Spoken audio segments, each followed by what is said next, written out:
요한복음 13장 1절에서 17절까지를 자세히 살펴보도록 하겠습니다. 오늘도 성령께서 우리 각 사람에게 살았고 운동적인 말씀의 권능을 풍성하게 체험하게 하여 주시고 예수님을 아는 지식이 더하게 하실 것을 확신합니다. 1절에서 10절까지 함께 읽겠습니다. 6월절 전에 예수께서 자기가 세상을 떠나 아버지께로 돌아가실 때가 이런 줄 아시고 세상에 있는 자기 사람들을 사랑하시되 끝까지 사랑하시니라. 마귀가 벌써 시몬의 아들 가룟 유다의 마음에 예수를 팔리는 생각을 넣었더니 저녁 먹는 중 예수는 아버지께서 모든 것을 자기 손에 맡기신 것과 또 자기가 하나님께로부터 오셨다가 하나님께로 돌아갔을 것을 아시고 저녁 잡수던 자리에서 일어나 겉옷을 벗고 수건을 가져다가 허리에 두르시고 이에 때에 물을 담아 제 아들의 발을 씻기시고 그 두르신 수건으로 씻기기를 시작하여 시몬 베드로에게 이르시니 가로되 주여 주께서 내 발을 씻기시나이까. 예수께서 대하여 가라사대 나의 하는 것을 네가 이제는 알지 못하나 이후에는 알리라. 베드로가 가로되 내 발을 절대로 씻기지 못하시리이다. 예수께서 대답하시되 내가 너를 씻기지 아니하면 네가 나와 상관이 없느니라. 시몬 베드로가 가로되 주여 내 발뿐 아니라 손과 머리도 씻겨 주옵소서. 예수께서 가라사대 이미 목욕한 자는 발밖에 씻을 필요가 없느니라. 온몸이 깨끗하니라. 너희가 깨끗하나 다는 아니니라 하시니. 유대인의 3대 절기 중에 하나인 6월절 하루 전날 저녁 예수께서 12 제자들과 함께 예루살렘의 어느 집 다락방에 모여 저녁 식사를 하고 있었습니다. 그때 예수께서 돌연히 자리에서 일어나 겉옷을 벗고 수건을 가져다가 허리에 둘렀습니다. 그리고 대야에 물을 담아 다른 사람들의 발을 씻기고 수건으로 닦는 일을 하기 시작했습니다. 기이하고 놀라운 광경이 아닐 수 없습니다. 이 자리는 예수께서 제자들과 가진 마지막 만찬석이 되었습니다. 예수는 자신이 이 세상에 머물 시간이 얼마 남지 아니했음을 알고 있었습니다. 몇 시간 후면 그가 체포되어 대상과 총독 빌라도 앞으로 끌려가서 참혹한 신문을 바란 후 십자가에 못 박혀 죽게 될 것입니다. 이러한 시점과 상황에서 예수님의 제자들이 발을 씻기시다는 사실을 생각할 때 가슴이 뭉클하고 뜨거워지게 됩니다. 예수께서 자기가 세상을 떠나 아버지께로 돌아갔을 때가 이런 줄 아시고 세상에 있는 자기 사람들을 사랑하시되 끝까지 사랑하시니라는 말씀을 실감나게 하여 줍니다. 본문은 예수님의 행동에 대한 베드로의 반응, 그리고 그 반응에 대해 예수님이 취하신 행동과 말씀에 대한 기록입니다. 여기에 심오한 교훈이 있습니다. 세 번에 걸친 베드로의 의사표현과 거기에 대한 예수님의 대답에 관련하여 집중적으로 살펴보도록 하겠습니다. 첫 번째 대화는 이러합니다. 예수께서 제자들의 발을 씻기기 시작하여 베드로에게 이르시니 시몬 베드로가 예수님을 향하여 주님께서 내 발을 씻기십니까? 라고 거부 반응을 나타내었습니다. 예수께서 대답하시기를 나의 하는 것을 네가 이제는 알지 못하나 이후에는 알리라 하였습니다. 예수님이 하신 말씀과 행동에 대하여 예수님의 제자들조차도 그 참뜻을 이해하지 못하였습니다. 사람의 지각만으로는 하늘에 속한 모든 신령한 것에 대하여 알 수 없습니다. 고린도전서 1장에 십자가의 도가 멸망하는 자들에게는 미련한 것이요 구원을 얻는 우리에게는 하나님의 능력이라. 기록된 바 내가 지혜 있는 자들의 지혜를 멸하고 총명한 자들의 총명을 폐하리라 하였으니 지혜 있는 자가 어디 있느냐? 선비가 어디 있느냐? 이 세대의 변사가 어디 있느냐? 하나님께서 이 세상의 지혜를 미련케 하신 것이 아니뇨. 하나님의 지혜에 있어서는 이 세상이 자기 지혜로 하나님을 알지 못하는 고로 하나님께서 전도인 미련한 것으로 믿는 자들을 구원하시기를 기뻐하셨도다 하였습니다. 하나님께서 알게 하여 주지 아니하시면 하나님의 뜻과 섭리를 깨닫지 못하며 구원의 은혜와 진리를 알지 못합니다. 오직 성령께서 알게 하여 주십니다. 고린도전서 2장에 이렇게 기록되었습니다. 그러나 우리가 온전한 자들 중에서 지혜를 말하노니 이는 이 세상의 지혜가 아니요 또 이 세상의 없어질 관원의 지혜도 아니요 오직 비밀한 가운데 있는 하나님의 지혜를 말하는 것이니 곧 감추었던 것인데 하나님이 우리의 영광을 위하사 만세전에 미리 정하신 것이라. 이 지혜는 이 세대의 관원이 하나도 알지 못하였나니 만일 알았다면 영광의 주를 십자가에 못 박지 아니하였으리라. 기록된 바 하나님의 자기를 사랑하는 자들을 위하여 예비하신 모든 것은 눈으로 보지 못하고 귀로도 듣지 못하고 사람의 마음으로도 생각지 못했다 함과 같으니라. 오직 하나님의 성령으로 이것을 우리에게 보이셨으니 성령은 모든 것 곧 하나님의 깊은 것으로도 통달하시느니라. 사람의 사정을 사람의 속이는 영위에는 누가 알리요 이와 같이 하나님의 사정도 하나님의 영위에는 아무도 알지 못하느니라. 우리가 세상의 영을 받지 아니하고 오직 하나님께로 온 영을 받았으니 이는 우리로 하여금 하나님께서 우리에게 은혜로 주신 것들을 알게 하려 하심이라. 우리가 이것을 말하거니와 사람의 지혜의 가르침 말로 아니하고 오직 성령의 가르침으로 하니 신령한 일은 신령한 것으로 분별하느니라. 예수께서 베드로에게 네가 이제는 알지 못하나 이후에는 알리라 하신 말씀이 바로 이와 같은 사실을 의미하고 있습니다. 이후에라고 번역된 원어는 복수형으로서 이 일들 후에라는 의미입니다. 예수의 십자가 순환에 연관된 모든 사건들과 부활 성천 그리고 성령 강림 후를 가리킵니다. 예수께서 행하신 일들이 무엇을 의미하는지 베드로가 온전히 깨달아 알려면 성령께서 임하시기까지 기다려야 했던 것입니다. 성령께서 임하여 깨달음을 주시기 전에는 제자들의 지각 능력에는 한계가 있음을 말해 줍니다. 예수의 제자들이 성령의 임재 이전에는 예수의 말씀을 제대로 이해하지 못하기 때문에 주님을 섬긴다고 하면서도 빗나간 행동을 하였습니다. 예수께서 말씀하시기를 내가 아직도 너희에게 이를 것이 많으나 지금은 너희가 감당치 못하리라. 그러하나 진리의 성령이 오시면 그가 너희를 모든 진리 가운데로 인도하시리니 보혜사 곧 아버지께서 내 이름으로 보내실 성령 그가 너희에게 모든 것을 가르치시고 내가 너희에게 말한 모든 것을 생각나게 하시리라 하였습니다. 사도 바울은 말하기를 내 말과 내 전도함이 지혜의 권하는 말로 하지 아니하고 다만 성령의 나타남과 능력으로 하여 너희 믿음이 사람의 지혜에 있지 아니하고 다만 하나님의 능력에 있게 하려 하노라 하였습니다. 사랑하는 여러분은 하나님의 말씀을 듣거나 전할 때 자신의 지각으로 이해하려는 미련함을 버리고 성령의 가르침을 간구하며 의지하시기 바랍니다. 두 번째 대화는 이러합니다.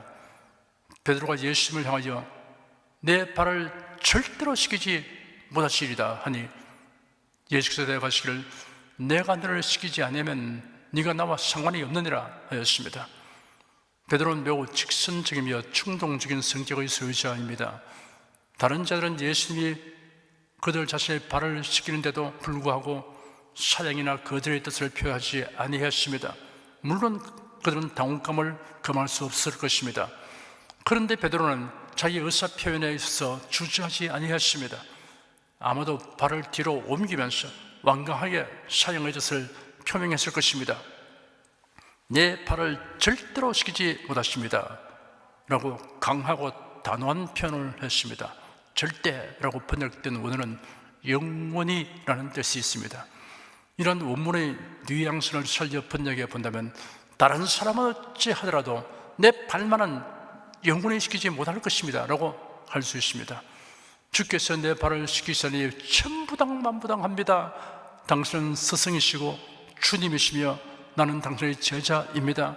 집에 온 손님의 발을 씻어주는 것은 종들이 하는 일인데 나의 주님께서 저희 발을 씻는 것을 어찌 받아들 수 있겠습니까? 라는 뜻으로 강한 거부 의사를 표현했습니다. 기본적인 양식을 가진 사람이면 누구라도 이와 같은 반응을 볼 수밖에 없습니다. 다만 다른 제자들처럼 당혹하여 단호한 거부 의사를 표현치 못하는 경우가 있을 것입니다. 단호하게 거부 의사를 표현하는 베드로에게 예수님은 놀라운 말씀을 하셨습니다. 내가 너를 시키지 않으면 네가 나와 상관이 없느니라. 우리가 하나님께서 하시는 일이나 그 말씀에 대해 임의로 판단하여 거부 의사를 표현하는 일이 결코 없어야 합니다. 베드로는 이전에도 예수의 뜻을 제시하려고 나선 일이 있었습니다. 예수 그리스도께서 저희가 예루살렘에 올라가 장로들과 대장들과 서기관들에게 많은 고난을 받고 죽임을 당하고 제3일에 살아내야 할 것을 저희들에게 밝히셨습니다. 그러자 베드로가 예수를 붙들고 만류하기를 주님, 그럴 수 없습니다. 절대로 이런 일이 주님께 일하지 않을 것입니다 하였습니다. 예수께서 돌아서서 베드로에게 말씀하셨습니다. 사탄아, 내 뒤로 물러가라. 너는 나를 넘어지게 하는 자로다. 네가 하나님의 일을 생각하지 않냐고 도리어 사람의 일을 생각하기 때문이다. 그리고 제자들에게 말씀하셨습니다. 아무든지 나를 따라 오려거든 자기를 부인하고 자기 십자가를 지고 나를 따르도록 하여라. 아무리 순수한 마음에서 거부 의사를 표한다 하여도 주님의 뜻에 대해서 거부 의사를 나타내고 주님의 말씀을 수정하려고 드는 것은 믿음과 경외심에서 나온 행위라고는 할 수 없습니다. 우리가 취할 태도는 예 하고 겸손히 순종하는 것이어야 합니다. 선지자 사무엘은 하나님이 그를 부르실 때 말씀하시옵소서 주의 종이 듣겠습니다 하였습니다. 동정녀 마리아는 천사 가브리엘이 전하는 하나님의 말씀을 듣고 주의 계집종이 오니 말씀대로 내게 이루어지기를 바랍니다 하였습니다. 다시 본문으로 돌아가 봅시다. 예수님은 말씀하시기를 내가 너를 시키지 아니하면 네가 나와 상관이 없느니라 하였습니다. 상관이 없다는 말씀은 유업이 없다는 뜻입니다. 유업이란 하늘나라에 들어가고 그 영광에 참여하는 것을 의미합니다. 그러니 예수님과 무관한 인생보다 비참한 인생은 없습니다. 최후의 심판대에서 예수님으로부터 내가 너를 도무지 알지 못하노라 라는 말씀을 듣는 것보다 더 큰 비극은 없습니다. 내가 너를 시키지 아니하면 이라고 하였습니다. 너에게 시킴은 죄의 시스템을 상징적으로 표현하는 것입니다. 베드로전서 1장에 너희가 알거니와 너희 조상의 유전한 망령된 행세에서 구속된 것은 은이나 금같이 없어질 것으로 한 것이 아니요 오직 흠없고 점없는 어린 양 같은 그리스도의 보배로운 피로 하는 것이니라 하였습니다. 세 번째 를 대화는 이러합니다. 시몬 베드로가 태도를 180도로 바꾸어 주여 내 발뿐 아니라 손과 머리도 식여 주시옵소서 하였습니다. 예수께서 대답하시기를 이미 목욕한 자는 발밖에 씻을 필요가 없다. 너희가 깨끗하나 모두는 아니다 하였습니다. 내가 너를 씻기지 아니하면 네가 나와 상관이 없다 하신 예수님의 말씀을 들은 베드로는 즉각 태도를 고쳐 이번에는 손과 머리도 씻겨달라고 요구했습니다. 여기서 베드로의 성격이 잘 나타나 있습니다. 그런 매우 적극적이고 능동적인 성격의 소유자입니다. 잘못을 알면 곧장 버리는 이러한 태도는 배울만 합니다. 그런데 여기서는 베드로가 예수님의 말씀을 곡해하여 예수님의 의도를 지나쳐 나갔습니다. 이러한 베드로의 행동을 통해 예수님의 말씀에 대한 반응에 있어서 두 종류의 유형을 보게 됩니다. 하나님의 말씀에 못 미치는 사람이 있습니다. 사람의 이성에만 의존하는 이성주의자가 이런 유형입니다. 하나님의 말씀에 지나쳐 나가는 사람이 있습니다. 기록된 말씀 이상으로 신비를 추구하는 신비주의자가 이런 유형입니다. 예수님은 목욕한 것과 발 씻는 것의 차이를 말씀하셨습니다.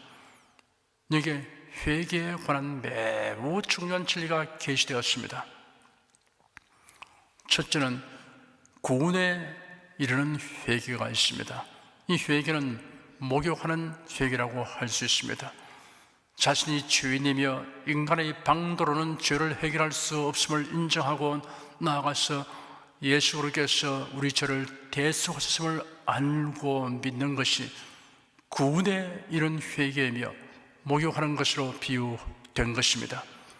둘째는 하나님의 자녀답게 살기 위한 회개가 있습니다. 이 회개는 발을 씻는 회개라고 할 수 있습니다. 하나님의 자녀에게 요구되는 삶의 표준이 있습니다. 아브라함 99세 때 하나님께서 나타나셔서 말씀하시기를 나는 전능한 하나님이라 너는 내 앞에서 행하여 완전하라 하셨습니다. 아버지는 아들의 잘못을 재판으로 심판하지 않습니다. 아들의 행위가 아버지가 바라는 표준에 이르지 못하면 아들답게 행하도록 하기 위한 사랑의 책망과 매질을 합니다.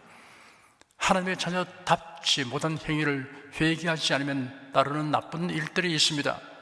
심령이 둔하여집니다. 기도할 담력을 잃습니다. 주님을 기쁘시게 할 기회를 상실합니다. 하나님의 징계를 받게 됩니다.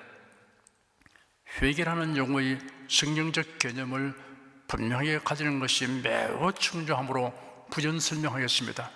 목욕은 예수를 믿고 구속받아 거듭난 사람이 되고 하나님의 자녀가 된 상태를 의미합니다.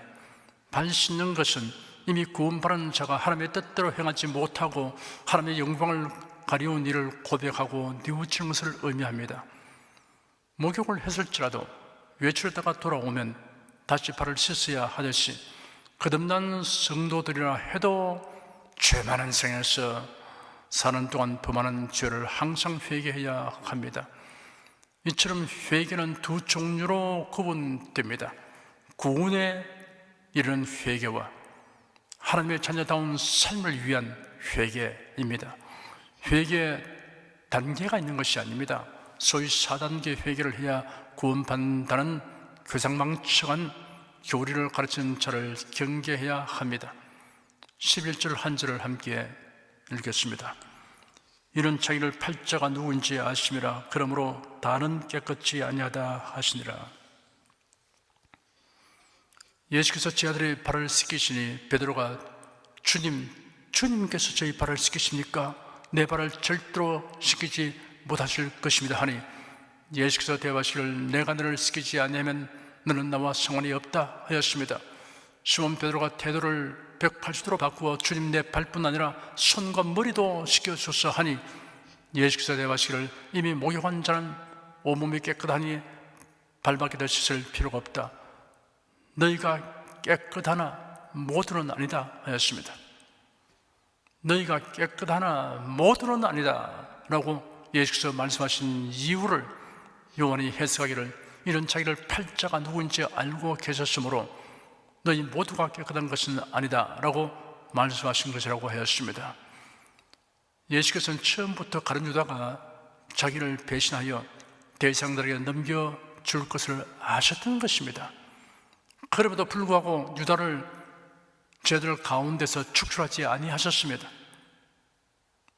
예수는 목적을 가지고 성에 오셨습니다. 성경에 예언된 것을 이루시기 위해서입니다. 인간의 죄를 대속하기 위해 십자가에 못 박혀 죽으시기 위해 오셨습니다. 그렇기 때문에 예수님을 죽이는 일에 가담할 자가 누구이든 그 사람에 대하여 방어하는 대책을 세우실 이유가 없었습니다. 12절에서 15절까지 함께 읽겠습니다. 저희 발을 씻기신 후에 옷을 입으시고 다시 앉아 저에게 이르시되 내가 너에게 행한 것을 너희가 아느냐? 너희가 나를 선생이라 또는 주라 하니 너희 말이 옳도다. 내가 그러하다. 내가 주와 또는 선생이 되어 너희 발을 씻겼으니 너희도 서로 발을 씻기는 것이 옳으니라. 내가 너에게 행한 것 같이 너희도 행하게 하려 하여 본을 보였노라. 예수께서 제 아들의 발을 씻기신 후에 옷을 입으시고 다시 앉아 제 아들에게 하신 말씀입니다. 누가복음 22장에 보면 마지막 만찬 석상에서 엄숙한 성찬 예식이 거행된 후에도 제 아들이 서로 누가 크냐 하는 다툼을 한 것이 기록되어 있습니다. 이러한 그들 앞에서 예수님이 무릎을 꿇고 몸을 굽혀서 그들의 발을 씻어 주셨습니다. 그러고 내가 주와 또는 선생이 되어 너희 발을 씻겼으니 너희도 서로 발을 씻기는 것이 옳으니라. 내가 너에게 행한 것 같이 너희도 행하게 하려 하여 본을 보이노라 라고 말씀하셨습니다. 이 말씀은 앞서 베드로와 대화하실 때의 주제였던 죄 시전에 관한 것이 아니라 섬김에 관한 것입니다. 속죄의 진리에서 봉사와 섬김에 대한 것으로 화제를 옮기신 것입니다. 너희도 서로 발을 씻기는 것이 옳으니라 하신 말씀의 내면적인 뜻을 우리가 깨닫고 실천해야 합니다. 하나님의 나라에서 진실로 큰 자는 봉사하고 섬기는 자라는 사실을 행동으로 본을 보시고 교훈하셨습니다. 발을 씻는 것은 몸 전체를 씻는 것에 비하면 사소한 일이지만 그 효과는 매우 큽니다. 다른 사람이 베푸는 위로, 격려, 칭찬, 권면은 사소한 일을 갖지만 발을 씻는 것과 같은 효과를 가져옵니다. 저는 우리 교회 성도들이 다른 사람의 발을 씻기는 섬김과 봉사를 보면서 받는 감동이 매우 많고 큽니다. 교역자, 장로, 권사, 안수입사, 서리수장들의 솔선수범하는 모습을 봅니다. 교회학교 청년봉사선교회, 국내국외 선교회, 남녀봉사연합회, 성가대에 속한 모든 교사, 청년, 임원과 회원 및 대원들을 위해 기도할 때마다 여러분이 성도를 섬기는 모습이 저희 눈에 선합니다. 구영원을 돌보고 전도하기 위해 불고가사 하듯 하며 동분서주하는 구역장님, 성전비화를 위해 땀 흘려 수고하는 성도님, 교회당 시설 관리를 위해 묵묵히 헌신하는 성도님, 온라인 방송 시스템을 통해 예배에 참여하는 분들을 돕기 위해 재능으로 헌신하는 성도님, 그리고 교회 직원들, 여러분은 예수의 말씀대로 성도들의 발을 씻기는 섬김의 일을 하고 있습니다. 여건이 된다면 저는 승전 풀장에서 침례식 전에 저와 우리 교육자들이 제자들의 발을 씻던 주님의 모습을 연상하며 여러분 한 사람 한 사람의 발을 씻어드리고 싶습니다. 16절, 17절 두 절을 함께 읽겠습니다.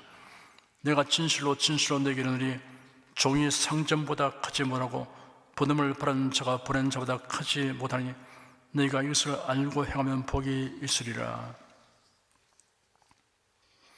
예수는 자신과 제자들의 관계를 상전과 종, 보낸 자와 본음을 바른 자로 지칭하셨습니다. 상전으로 번역된 단어는 주님으로도 번역되고 있습니다. 스승보다 더 훌륭한 제자가 나올 수 있지만 예수님보다 더 큰 제자는 나올 수 없습니다. 본질에 있어서 예수님은 성자 하나님이십니다. 이러한 예수께서 제자들의 발을 씻김으로 섬김의 본을 보이셨으니 섬김과 봉사를 부끄럽게 여기는 사람은 자신이 예수님보다 더 크다고 생각하는 것이나 다름없는 것이 됩니다. 예수께서 본을 보이시는 것과 같이 섬김과 봉사를 행하면 복이 있다고 말씀하셨습니다. 여기서 복이란 하나님의 인정을 받고 칭찬을 받는 것을 의미합니다. 여기까지 말씀드린 내용의 요점을 정리하면 다음과 같습니다. 첫째, 하나님께서 하신 일을 지금은 깨닫지 못해도 기다리면 알게 될 날이 온다는 것을 알아야 합니다. 성경을 억지로 풀려고 이곳저곳 헤매지 말고 성령께서 깨닫게 하여 주기를 구하고 기다려야 합니다. 둘째, 하나님의 요구에 대하여는 이해가 안 되어도 순종부터 해야 합니다. 셋째, 목욕하라, 발을 씻어라, 다른 사람의 발을 씻어주라고 하였습니다. 목욕은 예수 그리스도를 믿고 영접하는 자가 체험하는 구원을 뜻합니다. 발을 씻는 것은 하나님의 자녀답게 행하기 위해 날마다 회개하는 것을 뜻합니다. 발을 씻어주는 것은 주 안에서 봉사하고 섬기는 것을 의미합니다.